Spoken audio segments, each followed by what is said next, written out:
Baruch Hashem. Okay. Perek Ches in the Heilige Megillah. V'hashtia kedas ein oines. And the wine was flowing, kedas, according to the tev of a person's body. That's the simple pshat, i.e. that the wine that was being served would not damage people. It was kedas, and they wouldn't make you drink more than you wanted to. Which is interesting. You might have found that they would pressure, like some frat party, chug, chug. It wasn't like that. It was kedas. The different Mefarshim say it was according to the minug of the way that people wanted to drink. And it was kedas also. They did not make you drink wine nesech. There was only Jewish kosher wine. And Mordechai was the mashgiach, to make sure. It was kedas, like dat, tadati. It was kedas. The ein oines. And they didn't make you drink more than you wanted to. So kedas means it didn't damage you, and they didn't make you drink more than you wanted to drink. Ki chen yisad, as that was the takana, that was the decision. Hamelech al kol rav, on every single one of the ministers of the house. Beisai, on the Suda. Now what was the underlying feature of the Suda? Lasais karotzen ish ve'ish. That every single person in the Suda, lasais karotzen ish ve'ish, every single person should be able to have exactly the pleasure experience that they wanted. Everyone have exactly the pleasure experience that they wanted. Pasuk tes. So now we get to the party of Vashti.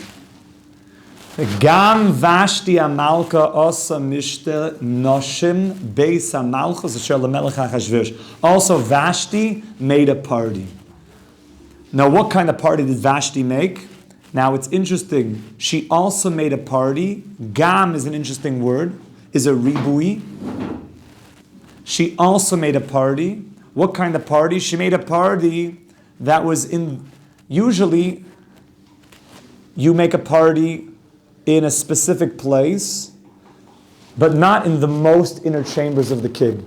So the Mefarshim say that she made a party in the inner chamber of the king. That's what it means that it was in the Beis HaMalchus. She made a party in the king's private home.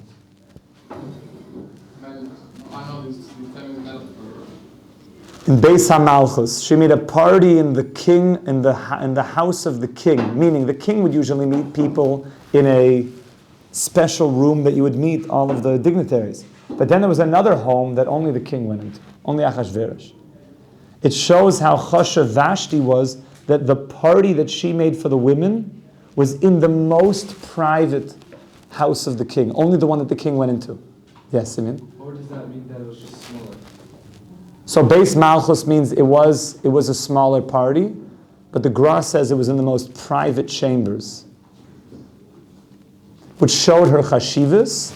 And the Gra brings the pasuk Lifnei Chevra Govan, which means before the downfall, you will see great haughtiness.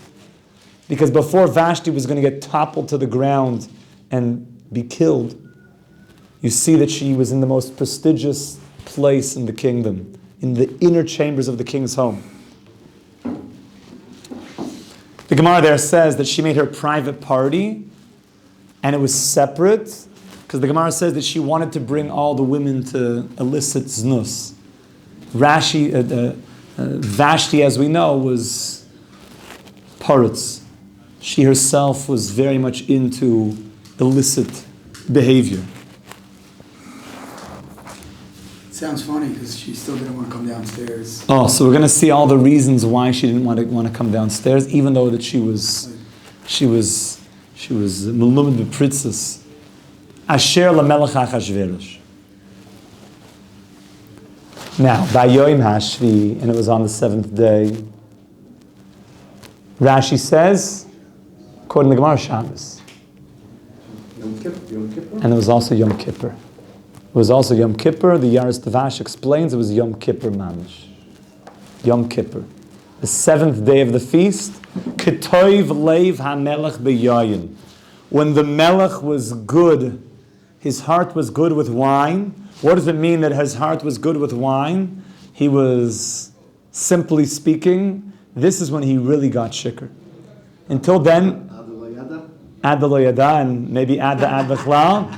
And it appeared that until then he was always worried that he had to keep proving how rich he was. So every single day he was concerned with that. But on the last day of the party, he knew this was it. So then he really got, it's like, that's right. So every time you see Hamelech, you need to know what that means, that HaKadosh Baruch Hu was Ketoiv Leiv Hamelech B'yayin. That means that there was great secrets, because wine is the same numerical value of secret in Hebrew, Soid, Yain. So it means Hashem was going to reveal great secrets on this day. And what happened on that day when he was Toiv Hamelech B'yayin? So what do Achashverosh and what do the kings of the world do when they start drinking? So the Gemara says that they started doing very, very terrible things. They started speaking in this very, very coarse way, shtus, and all of the people around Achashverosh who were from the Midianites, they said, our women are the most beautiful. And then the Persians who were there at the party, they said, no, our women are the most beautiful. You see what kind of things they start doing when people drink who are not doing it for the right reasons. And then Achashverosh said, no. My wife, she's not a Parsian, and she's not a Midianese, a Modis. She's a Castilian. She's the most beautiful. And they said, yeah? And he said, I'm going to bring her and I'll show you who's the most beautiful. I'm going to have her come with no clothing on. Crazy. That's where it got to. The Alshich says that his heart was toiv b'yayin, meaning he was completely drawn after the domain of his heart. That as soon as his heart filled up with yayin, he said, without even thinking, bring Vashti, because they were all having this banter, who's the most beautiful? Bring Vashti. And he didn't even ask Eitzah. He didn't even think, is this a good idea? Should I really bring my wife without any clothing on? He didn't even have the Havamina to ask if he should do that. Modesty was like a much bigger thing then. To do what? Like, was modesty like a much bigger thing? So it says that by the Midianites and by the Persians, they had a custom that when they would get shikr in this way, that they would bring their women out without clothing on and have them do things. But Vashti, that was not. She was a Castilian. Their minhag is they never did that. That's going to be one of the reasons why she held back. She didn't want to come. Rabbi, was it totally Achashverosh's idea, or was there kind of a suggestion or a non-verbal invitation by other people? So they were all saying it, and it looked like it got him going. But he didn't even ask an eitzah on it. Exactly. And this Harishayim Rishuslim, that's what it means. That Rishayim, wicked people, they're in the Rishus of their heart. Their heart makes the decisions, as opposed to intellectually making a decision. And he called them in.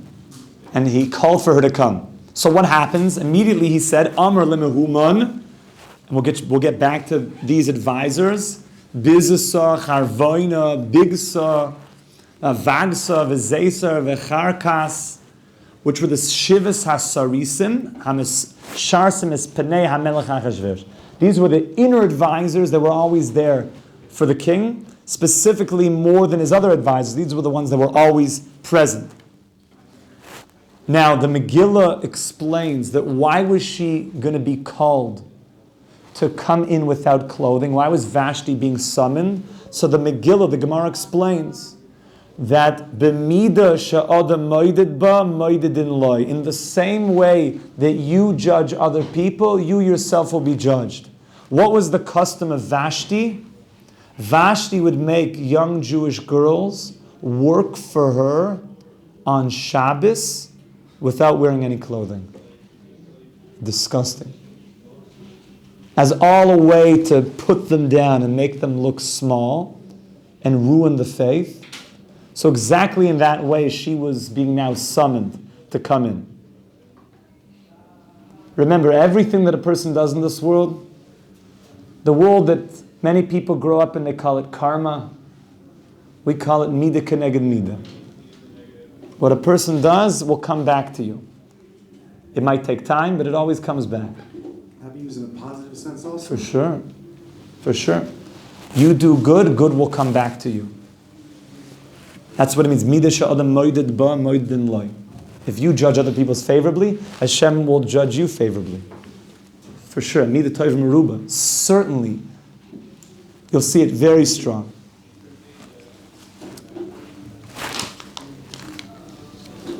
So what happened? He told everybody to come. Next verse. Lo havi es Vashti amalka lifnei hamelech, to bring in Vashti in front of the king.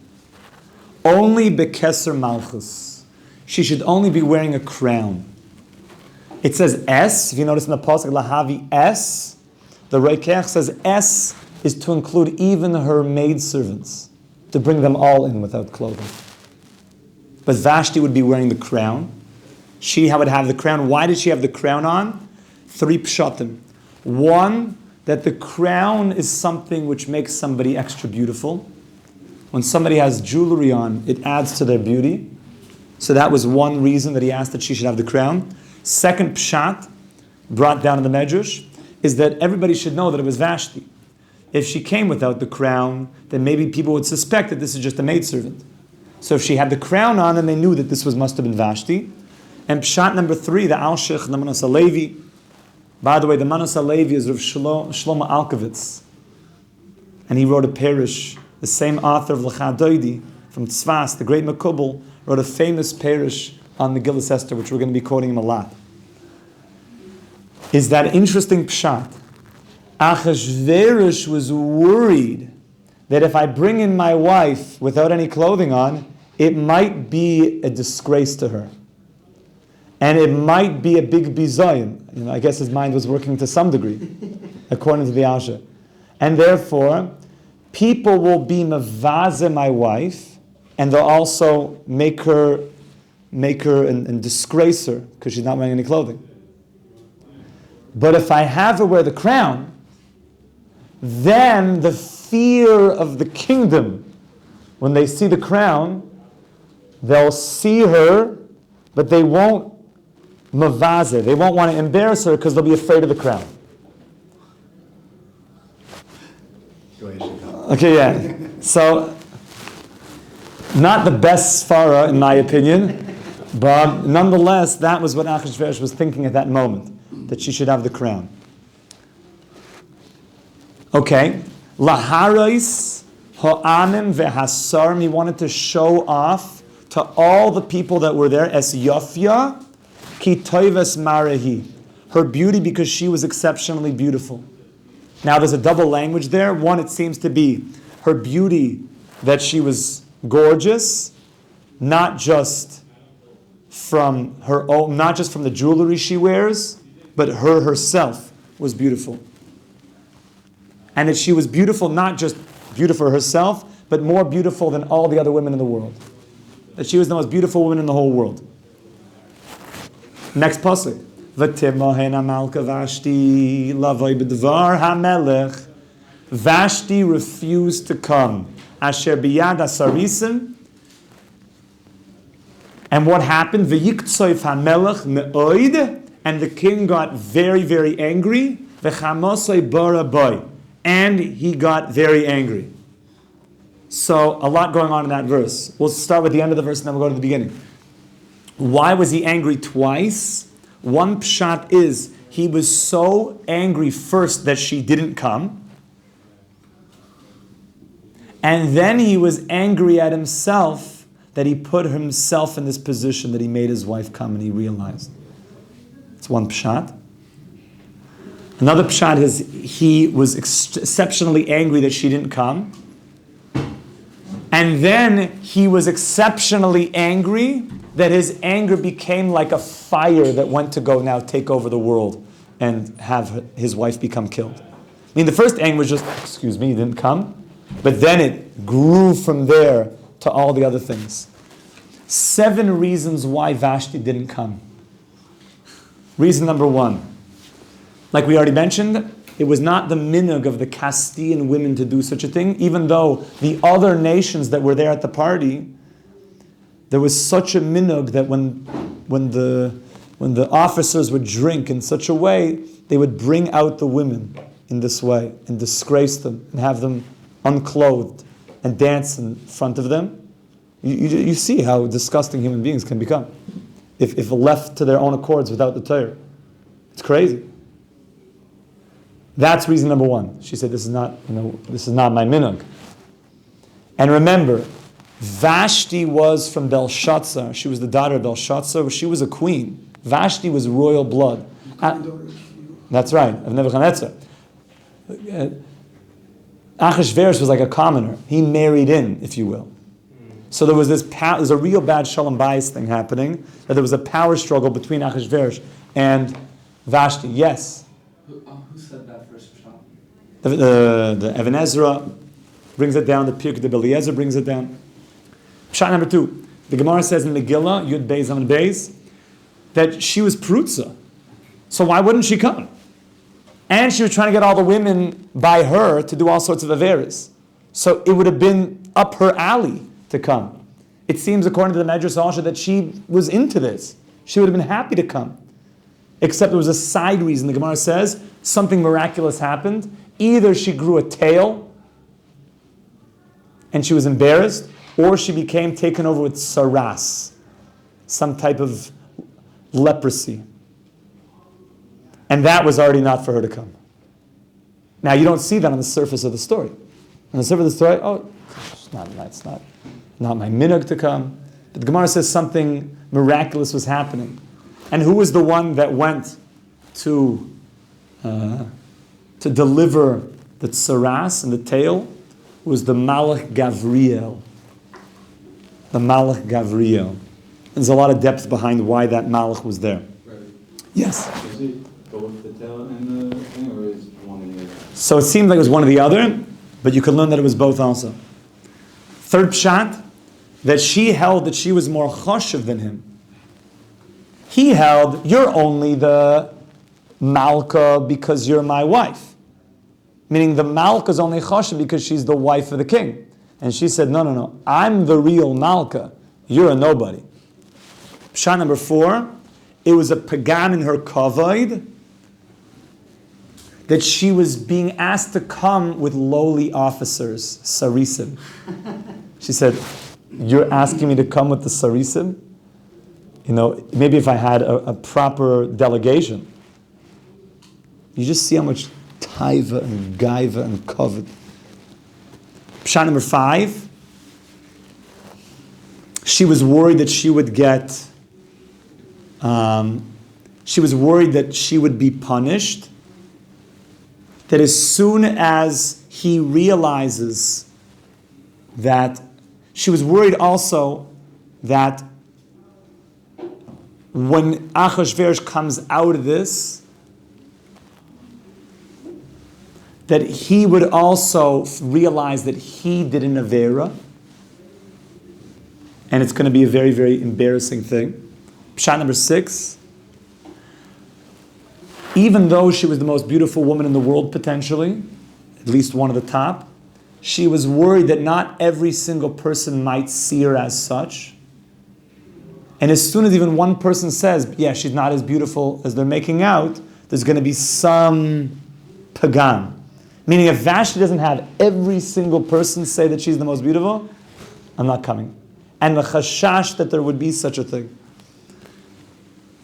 And pshat number 7, for her to leave the women's party was not according to her honor either.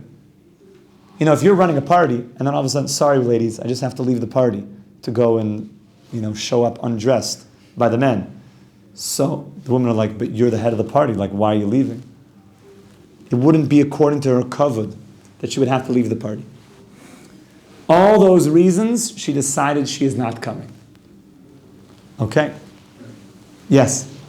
Before when you said the king got very angry, they took him out. Isn't there an opinion that says whenever it says the king, it's talking about Hashem? That's right. So that felt weird. Every single place. You have to think. We mentioned that as you go through the Megillah, you have to say, what is happening here? What is happening here? Pasuk Yud Gimel. Vayomer HaMelech lachacham Yoidei Itim. So now the Melech spoke to the Yoidei Itim, many different pshatim. Who are these people? It sounds like first he came to the Jews, because the Jews were the Yoidei Itim, the Yoidei Bina, they know the times. The times also mean those who know the mazalos, that know the times, the orbits of the mazal, of the constellations. And they decided they can't make a psak on this. Because if they say to kill her, so then as soon as Achashverosh wakes up from his drunken stupor, they're going to say the Jews did it. And if they say don't kill her, so then when he wakes up from the drunken stupor, and say, why didn't you demand justice? So he said, either way we have trouble here. So they told Achashverosh, they said, since our Beis Hamikdash was destroyed, we don't have the koyach to give psak in din nefashos, and therefore you should ask somebody else. The Yidden were very diplomatic. So who did they go to? They went to the other advisors. Ki kain devar hamelech lifnei kol yoyde das v'din. He went to all those who know and can then paskin. V'hakoro ve'lov, and he came to the closest of the advisors. And who were they? And he lists them off. And notice who's the last one. Karshana, Sheser, Admosa, Tarshish, Meris, Marsana, Memuchan. Memuchan, we have a tradition, is Haman. Some say it's Daniel the prophet. Yeah. That Daniel's the one that offers this entire story. And that there was two Memuchans. This was Daniel the prophet making his way into the story. Okay? Everything is very, very hidden here. And every single person's name goes according to their tafkid, like it explains in the Medrash. Shiva Sare Paras Modai, Roye Pnei HaMelech. And these were the ones that were always, what does it mean, Roye Pnei HaMelech? They were always by the Melech. Hayoshvim Rishonim B'Malchus. And they were the ones sitting on the Mizrach Fan. They were the most close to the king. And he asked them, Kedas ma lasais b'malka Vashti, what should we do to Vashti? Alasher loy osa es maimer hamelech Achashverosh, that she did not listen to the dictates of the king. Biyad hasarisim, that was sent to her by the advisors, by these agents. Vayomer mamuchan. Mamuchan, who is the last one, the lowest in Chashivas, jumps up first, like the Gemara says. He was kofatz rishon lahoshiv, because a hedyoid is koifetz barosh. Someone who's a small person, he's usually very loud. The wise people they don't need to pipe up so quickly. It's always the little guys that always have lots to yap about. That's exactly Napoleon. Exactly, they yap all the time. But someone who's a real big person, he sits back and waits for his turn to speak. Mamuchan though was kofatz barosh. So he stands up, lifnei HaMelech, ve'hasarim, and he presents a whole shtickle Torah. What does he say? Lo ya'ala melech levadoi avsa Vashti Amalka. Not only upon the king has Vashti done wrong. Ki kol hasarim. She has done a chait. She has sinned against all of the agents. The al kol amin. And she has sinned against every single person in the whole world. Asher b'kol medinas hamelech Achashverosh. She has done an evil to every single one of the nations and all of the people that are underneath the king. Haman turned this situation into that she has made a rebellion against the entire kingdom, and therefore what's about to ensue must fit the choimer, must fit the severity of such an action. And what he offers, we will see tomorrow, B'ezrat Hashem, we should be zeicha to Mashiach Tzidkenu B'mehera B'mina. Amen. Amen. Kol Tuv.